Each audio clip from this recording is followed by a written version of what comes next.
¿Alguna vez se preguntaron cómo se forma una mala persona? Si bien cada villano del anime tiene sus propias motivaciones para hacer el mal de su obra, también es verdad que algunas motivaciones son más interesantes que otras. Pero que el resultado sea interesante o no, creo que no importa cuando estamos con ganas de descubrir cuáles fueron las circunstancias que empujaron a aquel personaje a decidir hacer todo lo que hizo. Siento todo esto con Heinkel. Él es alguien que me cae muy mal por su rol en la obra, y seguramente si ves Re:Zero estoy seguro al 100% de que también te caerá mal. Y eso porque el anime es asegurado de hacerlo a alguien despreciable. Pero la cosa cambia en la novela. No es que ella sea una buena persona, en realidad allí sigue siendo un hijo de puta, pero al menos entiendes mejor por qué es que es así. No, irónicamente pienso que Heinkel es el personaje más complejo de la obra después de Subaru. Incluso el autor también siente una especial predilección por este gran fracasado, a tal punto que dice que si hiciera otra historia en el mundo de Re:Zero, él elegiría a Heinkel como protagonista de este nuevo relato. En este video solo quiero narrar e indagar en toda la vida de Heinkel que conocemos hasta ahora. Resumiré brevemente todo el lore que hay de él hasta el día de hoy y, por supuesto, esto que hablaré incluye todo el lore de las novelas secundarias, lore que no todos tienen ganas de leer. Aclaro que no busco blanquear a Heinkel, pero soy de los que piensa que irónicamente Heinkel no es un personaje que fue hecho para ser odiado, sino que es algo distinto. Pero ya llegaremos a eso. También informo que para hacer este video me apoyaré principalmente en un animatic hecho por un usuario de Twitter. Bienvenidos a El ser más odiado del mundo de Re:Zero.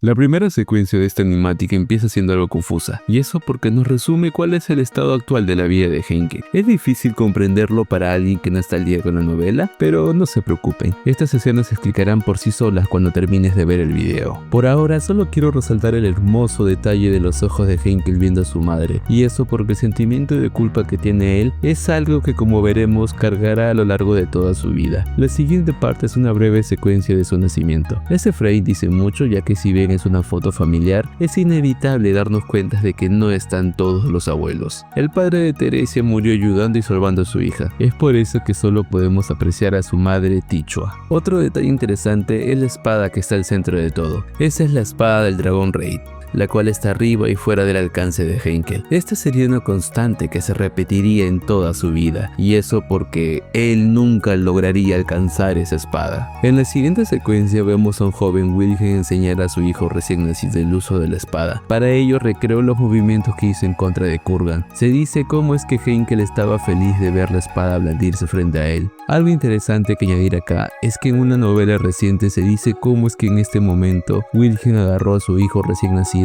y le acercó al filo de la espada. Se dice cómo es que el recién nacido Heinkel se alegró ante tal acto. En ese momento Wilhelm interpretó esto como un aviso de los cielos, un aviso que decía que este niño sería capaz de sobrepasarle en habilidad. Lastimosamente, esto no pasó. Recordemos que tanto Wilhelm como Teresia eran los espadachines más habilidosos de su época. Todo el mundo decía que el hijo que naciese de esa unión sería un verdadero monstruo, así que mucha gente tenía altas expectativas de Heinkel. Eventualmente Teresia llegaría al cuarto y se enfadaría por ver a su esposo enseñarle el camino de la espada a su hijo recién nacido. Recordemos que la madre fue obligada a dedicarse a la espada, así que no le hizo mucha gracia que su pareja le instaure esa pronta costumbre a su hijo. Al menos ella y el resto de la familia concordaban que era muy pronto para eso, pero se dio cuenta que sus medidas de precaución eran en vano cuando Heinkel empezó a llorar en el momento en el que su padre paró su espectáculo con la espada. Realmente el niño disfrutaba y amaba la espada desde su nacimiento. Por cierto, mención especial a Green, quien trató de mediar en el lío de la parejita. La infancia de Heinkel es un poco desconocida. No sabemos mucho sobre aquellos días, pero sí sabemos que Heinkel se esforzaba mucho con la espada.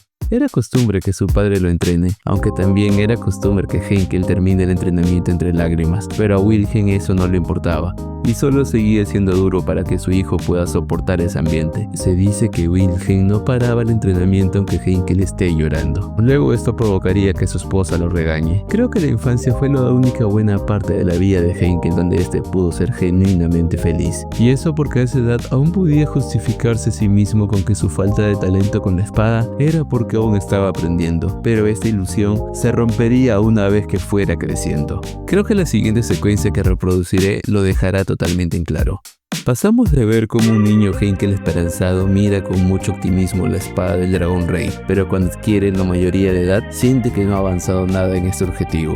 Al contrario, parece que ya no tiene la misma confianza que tenía cuando fue niño una vez. Acá no lo enseña el animatic, pero este frame ocurre justo poco tiempo después de que Henkel entrara oficialmente a la caballería. Verán, el inicio de Henkel como caballero fue vergonzoso, y eso porque en su primera misión hizo el ridículo. El ejército había hecho una redada y cuando llegó el momento de pelear, Henkel sucumbió ante los nervios y no pudo moverse. Tuvo que venir otro soldado novato, uno llamado Marcus, a salvarle la vida. Se dice que Henkel estaba tan nervioso ese día que incluso se orinó en los pantalones. Así fue como es que terminó la primera misión de Henkel. Obviamente esto luego se informaría a todo el reino y él se sentía un fracaso porque había puesto en vergüenza el legado de los Astria. Se dice que estaba tan avergonzado que no solía ir a los bares de los soldados porque sabía que ahí estarían los viejos amigos de su padre, comentando lo vergonzoso de su primera misión. En vez de ir, se la pasaba entrenando día y noche todo el tiempo posible lejos de casa. No solo lo hacía porque quería mejorar, sino que también lo hacía porque no quería ver mucho a sus padres. Verlos era un recordatorio del escándalo que hizo. Pasarían unos meses y un día conocería a Luana Harley, la mujer que eventualmente sería su esposa. Lo más interesante de ellos dos es la circunstancia en la que se conocieron. Verán, aunque Henkel sea un caballero patético, su esposa nunca lo vio así. Al contrario, ella creía que Henkel era el caballero más grande de la nación. Ella creía eso por la forma en cómo fue su primer encuentro. Luana un día presenció un crimen que no debió ver y como fue descubierta por el victimario, empezó a ser un objetivo de este. Es por eso que ella se escondía del asesino y cuando hacía esto se encontraba por un joven Henkel que salía de sus prácticas nocturnas. Motivado por su sentido del deber, él ayudó e investigó el reporte del crimen que ella presenció. Henkel estuvo para ella en todo momento e incluso se puso a espiarla escondida solo para asegurarse de que el asesino no tome represalias, pero su camuflaje no era lo suficientemente perfecto, porque siempre era encontrado por Luana. El empuje final para su relación pasaría cuando el asesino hace su aparición, y burlándose de Henkel, le dice que le sorprende que un caballero que se orine en su primera misión tenga las agallas para hacerle frente. Si bien Henkel estaba dolido por este bochornoso recuerdo, en realidad más le dolía el hecho de que Luana se enterase de ese lado suyo, pero ella, a pesar de eso, no titubeó y solo dijo que aún así, Henkel era un gran caballero porque estuvo para ella y supo cómo tranquilizarla en esos duros momentos. Él se sorprende de la fe que le tiene esta mujer, pero al instante maldice su debilidad porque si bien la mujer parecía completamente segura de sus palabras, la verdad es que hasta ella estaba temblando de miedo en el momento en el que dijo todo esto. Se maldijo por no ser capaz de detectar esto. Debido a que el asesino le pidió que se retire ya que él no quería hacer daño en Astria, a Henkel se le ocurre un plan y usando el nombre de su familia le dice al asesino que no debe hacer daño a esta mujer porque ella es su prometida. El asesino se queda callado, pero terminaría alabando la resolución de Henkel antes de retirarse. Esa sería la ocasión donde Henkel, aparte de conocer a su futura esposa, también conocería a la única persona que lo apoyaba genuinamente en sus metas y quien de verdad creía que él podía llegar a cumplir las cosas que se proponía. Sería una lástima que el destino los separe, ¿no? Curiosamente, el tipo de relación que hay entre Luana y Henkel en este momento es muy similar al de Ren y Subaru en la primera temporada. De hecho, ambas mujeres terminaron teniendo el mismo destino. Pero no nos adelantemos. Fruto de este amor nacería Reinhardt, el ser humano más fuerte del mundo, y con él vinieron 2 años de pura felicidad. Esta escena de la familia Astria celebrando juntos no ha sido narrada en la novela, pero perfectamente me imagino que esto pudo haber pasado, así como también la escena donde un Henkel padre ve la espada sagrada junto a su hijo.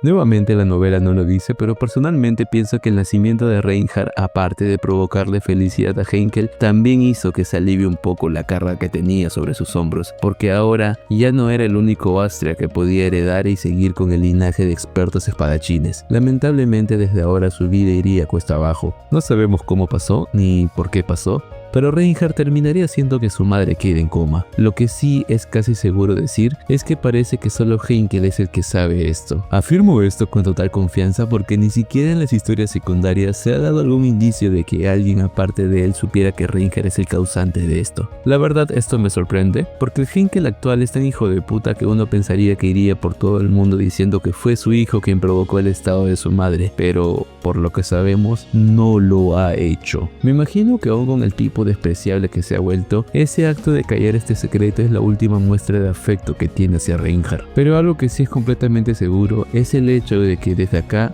su vida iría cuesta abajo. Ahora era prácticamente un padre soltero con un niño de 2 años, y mientras se encargaba del mocoso, buscaba en simultáneo una forma de curar a su esposa. Para empeorar las cosas, en esos días Marcus abandona la caballería, y como Henkel se consideraba su amigo, fue él a quien encargaron convencerle de su regreso. Marcus solo le insultaría diciéndole que él nunca le consideró su amigo, y que haber sido aprendices del mismo maestro no hace que tampoco tengan un vínculo especial entre ellos. También le recalca que si bien en su primera misión fue él quien le salvó la vida, eso ya no volverá a pasar. Pero aún con todas estas fuertes palabras, lo más doloroso que le dijo Henkel fue el hecho de que no entendía por qué alguien como él seguía el camino de la espada. Alguien que no es tan talentoso como sus padres, y que mejor debería dejar de seguir este camino que se le fue impuesto por otros. Básicamente le dijo a Henkel que solo se dedicaba a la espada porque buscaba agradar a otros, pero esto no es verdad. Henkel genuinamente amaba y ama la espada, pero debido a su falta de talento, es inevitable que no todos lo vean así. Henkel explota e intenta atacarlo, pero Marcus ni siquiera se defiende. Solo se burla diciendo que ni siquiera intentará contraatacar, porque sabe que Henkel no tiene la fuerza ni la habilidad para matarlo. Es por eso que en esta ilustración vemos a Henkel entre lágrimas, mientras Marcus sale de la habitación. Pero su sufrimiento de ese día no terminaría ahí. Si vemos la siguiente ilustración, vemos a Henkel abrazar a un pequeño Reinhardt mientras que alguien se ríe desde lejos. Verán, todo esto sucedió después de separarse de Marcus. Allí, un niño Reinhardt habló con su padre, y viendo que estaba triste le preguntó si le haría feliz que su viejo amigo vuelva al ejército. Henkel afirmó que sí, y en ese momento Reinhardt, usando su protección divina que le permite manipular a las personas, hizo que Marcus decidiese volver. Lamentablemente este acto de manipulación sería detectado por el futuro líder de las 6 lenguas, la cual es una organización secreta que vela por el bienestar del reino, y viendo que Reinhardt tenía la protección divina que estaba prohibida en el reino, él fue junto a sus hombres a amenazar a Henkel y a su familia. Henkel logró hacer que desistan de esto tras prometerle entre llantos y gritos que se encargaría de que Reinhardt no vuelva a usar nunca más ese poder. Luego, cuando ellos se retiran, Reinhardt ve brevemente cómo Skaggy lo mira y le amenaza diciendo que se encargue de servir al reino por el bien de su propia familia. Esas palabras serían algo que el niño nunca olvidaría. Un tiempo después pasaría el suceso del secuestro de la hija de la realeza, suceso al cual se le asignaría a Wilhelm, pero justo en este momento aparecería la ballena blanca. Por lo general, ese trabajo se encargaría el demonio de la espada, pero como este ya estaba ocupado investigando el secuestro, recayó en el otro miembro de la familia Astria, es decir, Henkel, recayó en él dirigir las operaciones de combate. Obviamente Henkel estaba asustado, seguía sin tener una buena reputación en el ejército, y no era tan fuerte por más que entrene. Además tenía miedo de no regresar con vida, y si eso pasase, ¿quién iba a velar por su esposa y su pequeño hijo de aproximadamente 5 años? Su madre, Teresia Van Astria, siendo consciente del enorme peso emocional de su hijo, decidió desenvainar la espada una vez más, y fue ella quien decidió ir en su lugar. Esta sería la última vez que Henkel vería a su madre con vida. Pero esta no sería la única mala noticia. Después de este suceso, su padre abandonaría la familia, y también abandonaría su cargo en el ejército como líder de la Guardia Real. Hizo esto porque empezaría su cruzada personal contra la ballena blanca. Un destrozado Henkel debía hacerse cargo ahora de la administración total de la familia Astria. Poco tiempo después de todo esto, llegaría el día donde se empieza a enseñar a Reinhardt los principios de la espada, y en su primera sesión de entrenamiento,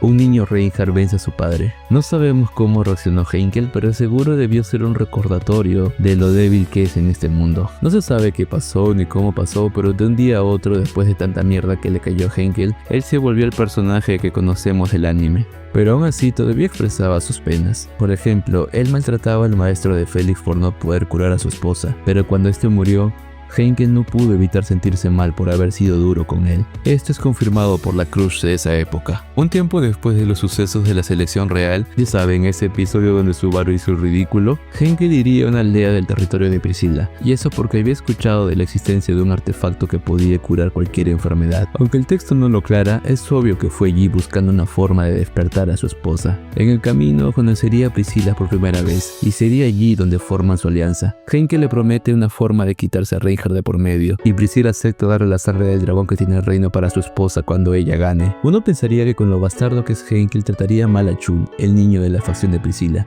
pero no.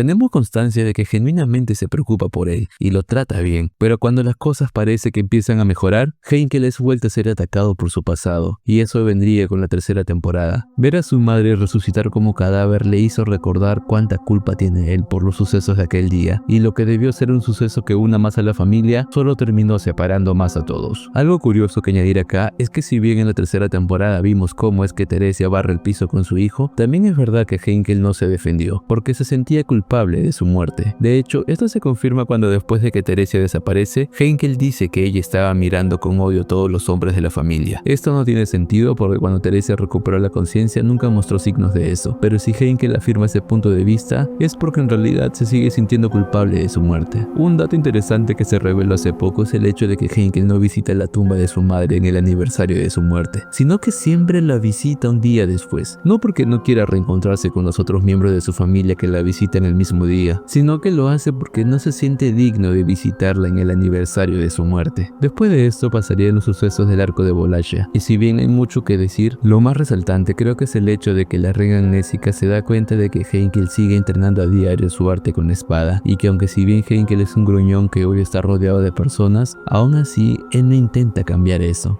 También apreciamos mejor cómo es que sigue pensando en su esposa cada vez que falla. De hecho, en un momento de esta parte de la historia, él es derrotado por un enemigo, y cuando se levanta tenemos un pequeño monólogo de Heinkel, donde pide perdón a Luana porque simplemente no logra estar a la altura de la situación. Después de la muerte de Priscilla es seguro afirmar que esto fue otro golpe a la confianza y esperanza de Heinkel, quien ahora vuelve a alejarse de la posibilidad de curar a su esposa.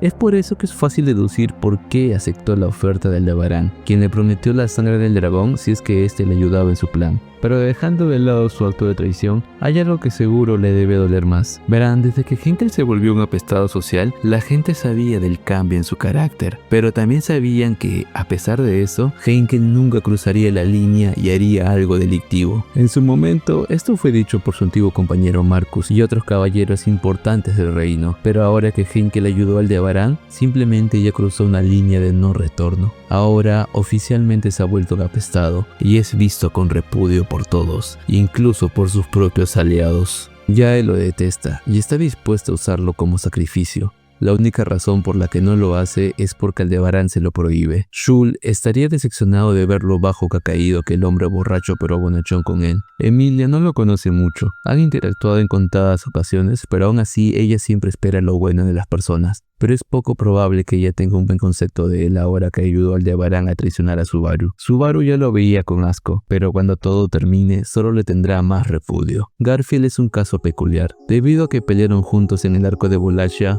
el muchacho no puede evitar tenerle cierta estima, pero saber que ayudó a Aldebarán hará que esta estima desaparezca. Fel ya tuvo su encuentro con él en historias secundarias, y no tiene el mejor concepto del padre de Reinhardt, pero aún así dice que no lo juzga por haber elegido esa forma de despertar a su esposa, aunque la candidata afirma de que ella iba a despertar a Luana por consideración hacia Reinhardt de todas formas. Wilhelm debe sentirse como el más decepcionado de todos, y eso porque ese tonto hijo suyo acaba de manchar el legado de la familia de su querida esposa, y todo esto sin contar sus sentimientos como padre, los cuales fueron pisoteados cuando Heinkel lo apuñaló. Finalmente, la persona por la que Heinkel hace todo esto, Luana, ella debe estar sorprendida por cuánto tiempo estuvo en coma, y lo más seguro es que pronto despierte. Digo esto porque últimamente su nombre ha sonado mucho, e incluso el autor ha sacado recientemente historias secundarias de ella. ¿Será que es una forma de decirnos que pronto la madre de Reinhardt volverá? Sea como sea su regreso, pronto veremos si es que es capaz de seguir amando al hombre que traicionó a la nación y al mundo solo por ella. Sinceramente, la historia de Heinkel es una historia interesante,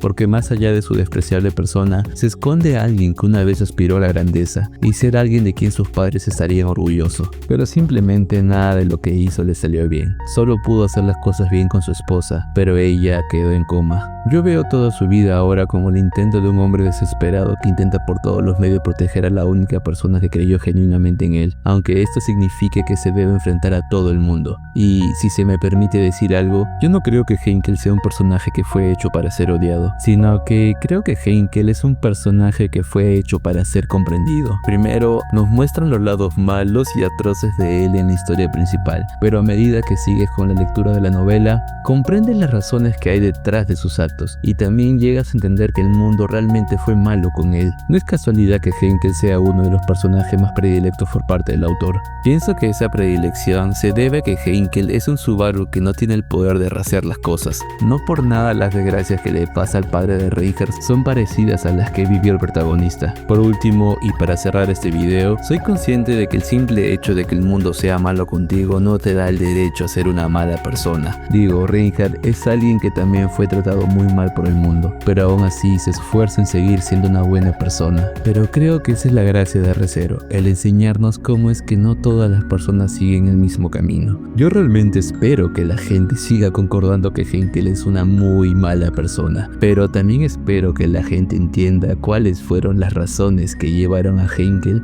a volverse alguien así. Les compartiré una última curiosidad. ¿Qué pensarían ustedes de la redención de Heinkel? Este es algo que sí o sí pasará, y digo esto porque en uno de los futuros que vio Emilia, ella ve cómo Reinhardt habla bien y con orgullo de su padre. Parece que el autor tiene planeado algo que hará cambiar para bien el concepto que todos los lectores tenemos de Heinkel. Personalmente pienso que esa decisión que tiene preparada el autor puede ser un arma de doble filo, porque dime tú qué tipo de acción tendría que hacer Heinkel para que el espectador olvide cómo es que puso en riesgo a la gente inocente de Prestella y cómo es que apuñaló a su propio padre. Agradezco a los miembros de YouTube y los subs de Twitch, ustedes son los más cercanos que tengo un sueldo en este momento. Pero dime, ¿qué piensas tú de la vida de Heinkel tras ver este video?